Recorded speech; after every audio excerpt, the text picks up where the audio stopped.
Let me move a little bit into some basic neuroscience for dummies, and John will talk about neuroscience for the rest of you subsequently. Neurons are, you could say, the most social of cells. You never find one alone in nature. In our heads, they form, on average, 10 to 15,000 connections. Each neuron does with other neurons. So we're talking some real complexity here. Connection equals survival for neurons. There's a massive death. When a baby is born, it has twice as many neurons as either the mother or the obstetrician. And by age 8, the number of those neurons, about half of them have passed away.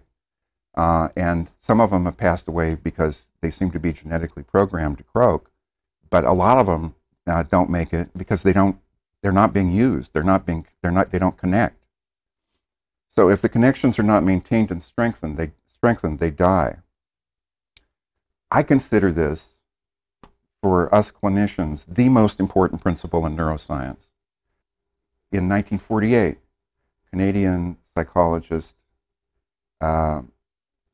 published some studies that have been paraphrased. His conclusion has been paraphrased that neurons that fire together wire together. What that means scientifically is that just on a statistical level, if one neuron stimulates another one and causes it to get excited and fire, the chances of that event statistically happening again, just as an event, increase dramatically. And every subsequent time that event happens, the odds go up again. That's the basis for learning. That's the basis for the formation of experience-driven networks in the brain. It's how we learn Spanish. A lot of times it's how we learn to be depressed, is just the redundancy, what's called in rehabilitation medicine, massed practice, doing the same thing over and over. Neuroscience really demonstrates that reality is a fabrication, that it's assembled. Different modules in the brain contribute different aspects of reality. For example, there's a module that recognizes a spoken word. It's not the same at all as the module that recognizes a written one. They tend to connect, they tend to associate, but they're different locations. Specialized modules respond to different aspects of music. Specialized neurons respond to horizontal versus vertical lines. You know, there are various streams that have come together to give us the picture of the brain that we have now. And one of them started with this guy who had he was laying track in Colorado with this thing that had a little explosive charge that went off and it'd drive a spike into the tie, and it backfired and it shot the spike through his prefrontal cortex. He survived, but he acted a little funny after that. And that's one major source of knowledge in neuroscience, is traumatic injury. Emotions are attractors. They motivate us.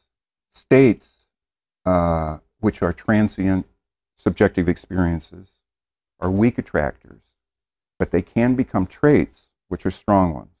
Recently, with these micro studies and increasingly sophisticated electronics and neurochemistry, you get a really different sense of the brain, that it is so much about what the whole thing is doing. To say it's interdependent and interactive really massively underestimates the situation.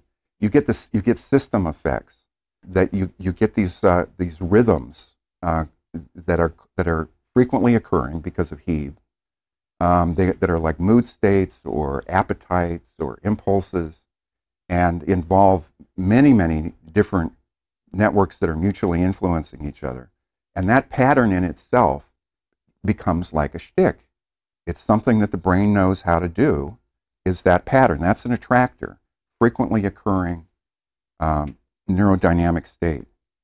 Strong attractors seem to have a life of their own. They literally don't require the same amount of electrical and chemical energy to keep going, to start and maintain, because of the efficiency of what the neurons have evolved into with each other.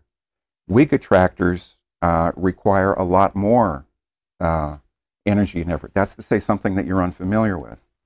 A lot more energy.